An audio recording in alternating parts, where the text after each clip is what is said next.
on? Happy Monday. How you doing, my man? I'm doing good. How about yourself? I'm doing absolutely tootly fine on this Monday. Well, the Dodgers won the World Series. And the Lakers won the championship. So you know what? They were saying 17 championship for the Lakers and 7 world championships for the Dodgers, which equal 24. So they were all saying how it was done for Kobe. You know. Oh, my goodness. They'll find anything to connect with Kobe. Hey, I ain't saying it's me, brother. I'm a Kobe fan. I love Kobe. He's, wonderful. But when they doing things like that, it's just like, whoa, come on. Oh, so you love Kobe, but yeah, you're not trying to connect all the pieces. You think people are just getting more so desperate, looking for anything connection. But you know what? Kobe has a legacy. He doesn't need people trying to, ride his coattails all the time. And you think they're riding his coattails? Well, they're trying. I mean, I guess they're keeping him alive, which is wonderful. They're keeping him alive. I think it's a way. Yeah, like you said, to keep him alive, keep his memory, keep his legacy. I mean, he's created a wonderful legacy for himself. But it's like this though. I'm looking for the toilet tissue. What aisle is it on? Aisle 24. Oh my gosh, Kobe, Kobe, Kobe. It'd be aisle 2, and it'd be the 24th item down, and it'd be something like that. No, not 2. No, it'd be aisle 2. And the 4th item down. I'm trying to find the peanut butter. It's on aisle 8. Oh my gosh, old Kobe, old Kobe. That's old Kobe. Oh my gosh, come on. So here's the thing, and that brings a great topic. Okay, here's the topic. He's known for basketball, leaving a great legacy, and he dedicated everything to the game. Not to be morbid, but this year, 2020, has been a morbid year. So let's just say, if you passed. Whoa. What? If I passed? Yeah, if you passed. Pass my test? Not pass gas, not pass your test. Not pass gas or your test. If you passed away, what do you think you would like to have be your greatest achievement? My greatest achievement. Yeah. Or your greatest achievement or your greatest memory or your legacy. What would you want people to remember you? I would hope that my legacy would be that my kids aren't doing crazy or aren't just being wild and being crazy. That I've raised them in a way. Like going to the club and shit. They can go to the club when they get older. That's fine. Oh, okay. I want them to be level regular. I don't want them. You don't want them twerking? I don't want them tearing up the club though. Yeah. I don't want them in that throwing bottles. It's different for daughters, but for sons, you're probably are you different? Is it different for sons? No. You're like, yo, I want you to go get yours. I want you to have as much. Listen, I don't know. I don't know. What when you say go get yours, I want them to have fun in their lives, but at the same time, I want them to be just decent people, man. I just want them to be where what I've taught them as far as just being do unto others as others do unto you. Just be decent people. I hope that just carries on to them. I don't want kids who are just crazy. I hope they don't get addicted to drugs. I hope that they don't go to jail. I hope they don't die young. Yeah, and that's that you would say that's a testament to you, right? That's a testament. I hope. So would your legacy be the principles that you've instilled in them? Yes, of course. That's what I would want for my kids. I would want them to be just decent people. I mean, so what? Okay, so let's say it's your eulogy. Right, we're at your funeral. Eulogy. Yeah, no, this is deep. Yeah, so the eulogy. What would you like your wife or your best friend, a friend or family members to say about you? What would you like to be known for? So what I want to be known for? Yeah. Well, to be honest, I'm a person that I don't really care about as far as credits for me or as far as I don't want to be treated as a king or as I'm better than anyone else. So basically, I just want people to, if I was to be spoken about at my funeral, a eulogy, I just want people to say that I cared for them and that they Whoa, this is, thinking about it, man, it's definitely a difficult question. Yeah, How do you want to be spoken about? I just hope that people see me as a real person. Mm-hmm. They see that I'm true and that I did my part in society. I mean, whether it be just raising my kids or looking out for my neighbor or that I was a real dude, So gotcha. Nah, which is wonderful. So you, like with anyone, you want to be known for the character, the person you were, and the service you provided to other people. Yes, I mean, it's so crazy because sometimes I get asked questions like, would you want to be more like Dr. Martin Luther King? And I think about that, and it's like, what, sacrificial, giving up your life for a cause. Yeah, I mean, could you? I would love to. I would love to think I would. Yeah, I know. But right? Honestly, it's not. I'm gonna be honest. Yeah, it's not in you. It's not in me. So Ray's a piece of shit, guys. I'm just kidding. I think it's not in a lot of people because we watch the superhero movies and we see this great image of, they're going to save the world. And you see them actually risking their lives. Even Batman and Superman, you see them actually, sacrificing a normal life to put others ahead of him. But I don't think any of us, I think it sounds great on paper. It does. But I don't think we are built for that. I think we are built to survive, survival of the fittest, and the strongest survive. And hey, if we saw with the pandemic, like how people put not their neighbors ahead of them, they put their own needs ahead of them. And not only that, they were surplusing toilet paper, disinfectants, that they so much so that it almost became a communist country that we had the stores had to say, hey, one item per person. Yeah. I kind of felt like we were going to the Nazi Germany, World War III though. Yeah. Okay. Just crazy. Just went into a tsunami type of situation where it was just like you got to fend for yourselves. Yeah. It was wild. It definitely was wild. Like I said, it sounds good. I mean, you would definitely put your life on the line for your family. It's different. Because there is a type of bond that you have with them, and you want, you'll fight for your kids, you'll die for your kids. That's just, I think that's natural. Gotcha. But when it comes for people you don't know, it's so hard because you think about how you think, what would they do for me? And does that sound cruel? Yeah, it does. But it's realistic. It's honest, right? I mean, which is I prefer honesty versus you basically giving me what I want to hear, and when push comes to shove, we looking. Yeah, where's Ray at? Ray got my 6. Right? Hey. Where the hell Ray gone? You know what I mean? I'd rather it be upfront, ugly, and blunt, and that goes with anything. That goes with people saying I don't like you. I'd rather you tell me you don't like me than me working hard to build and establish a relationship, and coming to find out you never liked me. I don't like that either. Yeah, it's like a waste of time. Like, why? It's almost like getting in a relationship and you guys do not connect, or she had doubts, and then you come to find out like, oh, you had doubts the whole time. So why? So all these years you didn't tell me? Right.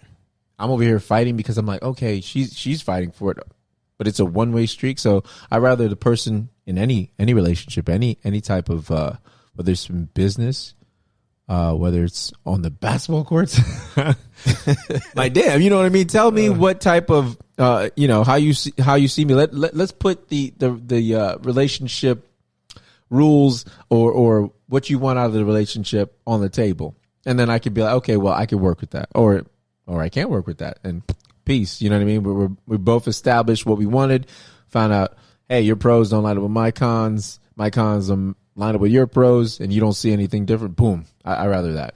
But the thing is, I genuinely would help anyone if I see someone in need right in front of me. Yeah. Or if someone asks me for help, I would help them.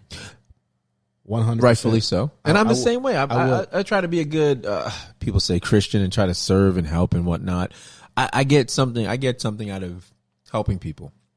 I don't get something out of being taken advantage of helping the same people. Because you're like, and then when you need help, the people are like, hey, they on vacation. Hey, I threw out my back. But damn, can you at least help me carry this couch inside the house? Yeah. You know what I mean? But so yeah, I can help, I can serve, because I do get something out of that. I do get something that is priceless, that is non-monetary from helping people. So I do see that. I think in this generation, though, I think that's gone by the wayside. No, absolutely, it's going by the wayside. Absolutely. Like I said, this pandemic showed everything. I mean, even with this BLM stuff and everything happening in the midst of this, where's the leadership? I mean, seriously. It's almost like, if I stand up for this, I can lose my job. So your job and stuff, the way, rightfully so, you take care of your family. It's almost like losing your life in a sense, right? Especially these days and time, basically, this time and era we're living in. So it's like, if you stand up for certain things, you lose your job. That's you sacrificing your family's life. That goes both ways. I mean, that goes with pretty much anything. Yeah. If someone doesn't like your stance, yeah, you could be done. Absolutely. You could be done. Absolutely. And that goes both sides on the political atmosphere. I mean, both sides. Yeah, absolutely. And speaking on that, yeah, you guys definitely should go out there and vote. Make your voices be heard. If you do your research and everything, don't sit there and just play the stereotypical because you're black, you go here, and if you're a white Christian, you vote there. Like, literally do your research and don't let people do the thinking for you. I think that's what the issue is. I think because I'm black and you're black, we're supposed to be Democrats and don't question it. Just like Joe Biden said, vote for me because I'm black. I mean, because you're black. If you're not black unless you vote for me. Like, what? What kind of ignorant thing is that? Yeah, it's very ignorant. You know what I mean? It's like, that's just, you might as well say, hey, don't you like watermelons and fried chicken? Because that's what it is. You're not black then. What the hell, Joe?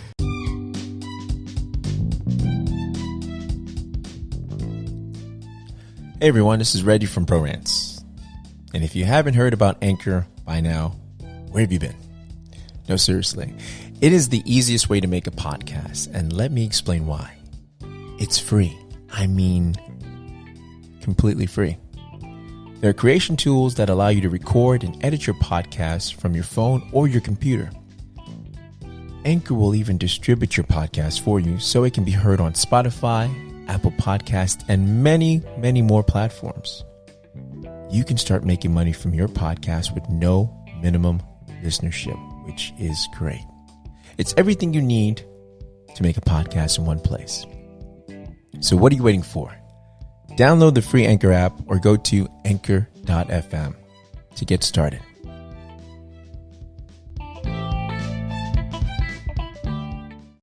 Certain things like that. I mean, going back to the same question I asked you, what I would like to be remembered for. So let's say at my eulogy, I think it's so funny with age. When you're younger, you always think you have forever. And then as you grow older, I think the terms of me, I mean, my thing is, damn, man, I look at Kobe and I'm like, damn, look what this dude did with 20 years of his passion and put everything into it. So he left nothing on the table. Right. For me, I'm like, oh man, I've given anything creatively that's in me or anything that's passion in me 125%. I wish I could say that. I don't think I have. I think I'm trying to find these little spurts, even with this podcast. I think I'm trying to give everything I can give and try to create something meaningful. Do you feel like sometimes as you get older that you feel like everything's you feel like unfinished business? Like as you get older, like, oh, I didn't get to do this, oh, I didn't get to do that. So you don't want time to run out because you want to complete certain things or get to a certain status? Well, in a sense, I'll answer that question. I think I was like that in my early 20s. Okay. So, I had kids young, so I started seeing things that I wanted to accomplish.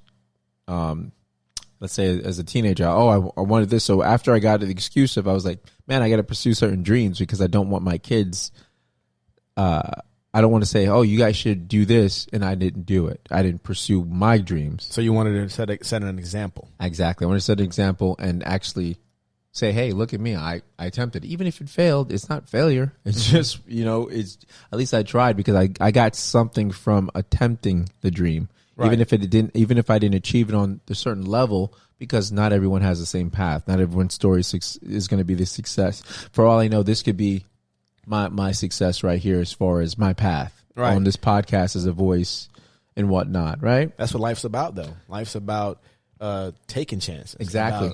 About the road you travel. Absolutely. So going back to what you said, I had as a teen, as a young adult with children, I was like, you know what?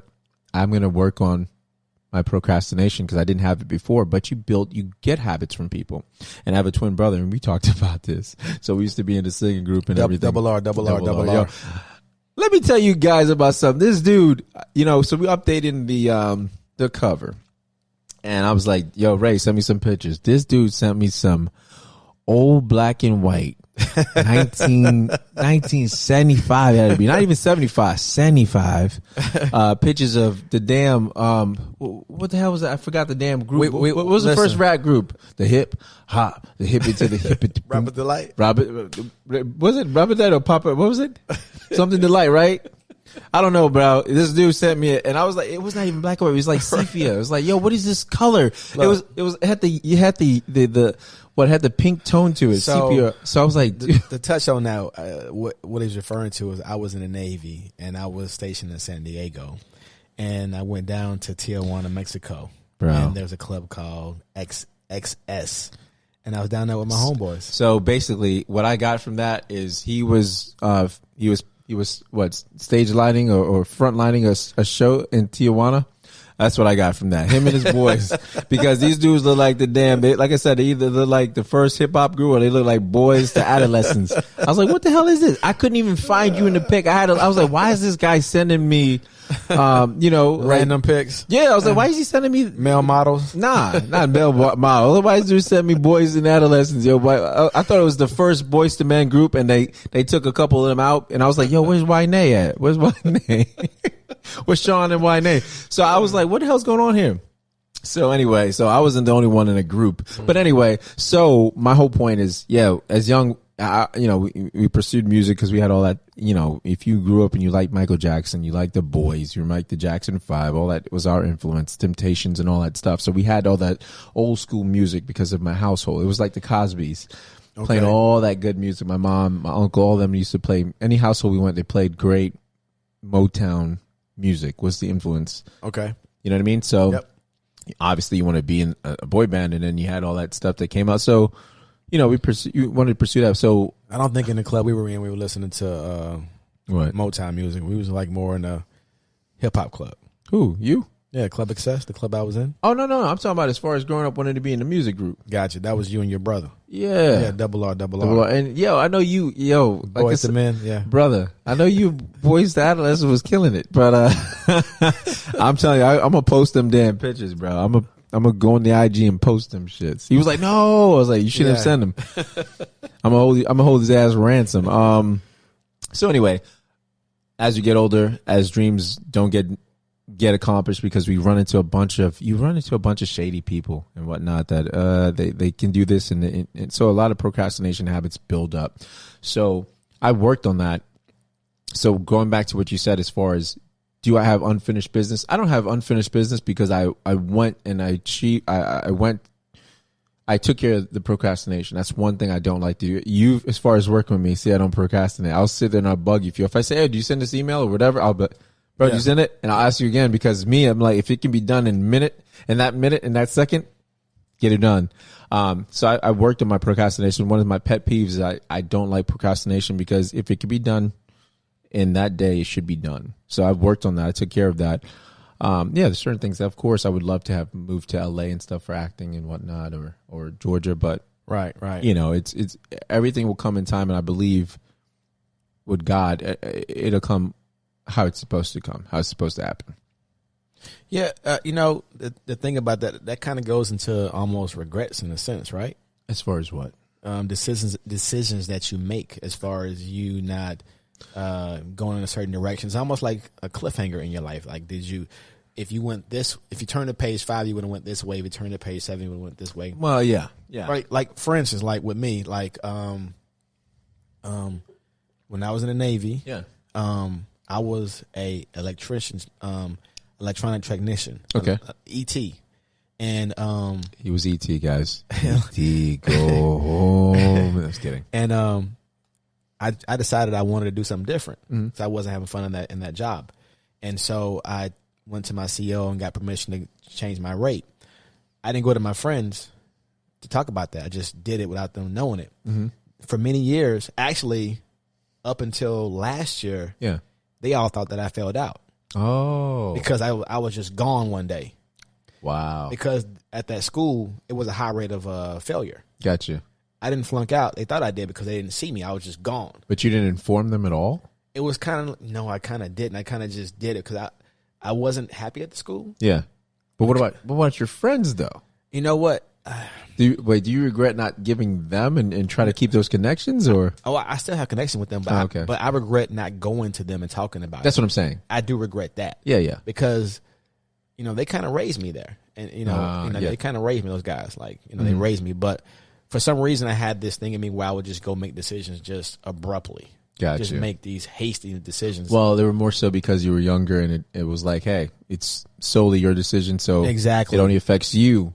You would think. You don't think, because you, like, going back to what we said, your legacy. So you don't realize that you touch people. So now you don't realize the impact you may have on people and leave on people. And we've discussed that before, which is crazy because you know that you leave a lasting impression on people when people are like, man, where have you been? Or they start asking about you. Obviously, like, for instance, the gym, when you're like, oh man, I told you I wasn't there. And then, you're like, oh man, missed seeing you, whatever. And people are like that. So you leave a legacy. We all leave a legacy, guys. We just aren't aware of the impact that we leave. So my eulogy, I would like it to be serving people, but I would also like it to be helping people. And the way I would like to leave that is making people believe the true potential within them, to try different things, to believe in themselves, to just basically try to accomplish things they want to accomplish. And even if they don't believe it's their path, just like with you in this podcast thing, believe that it may not be your plan, but it may be the most highest plan that he has for you. And you may excel at something you had no idea, but you probably had a deep, I would say a deep, what, desire to do it within, but probably thought it wasn't for you because you didn't think you had the abilities.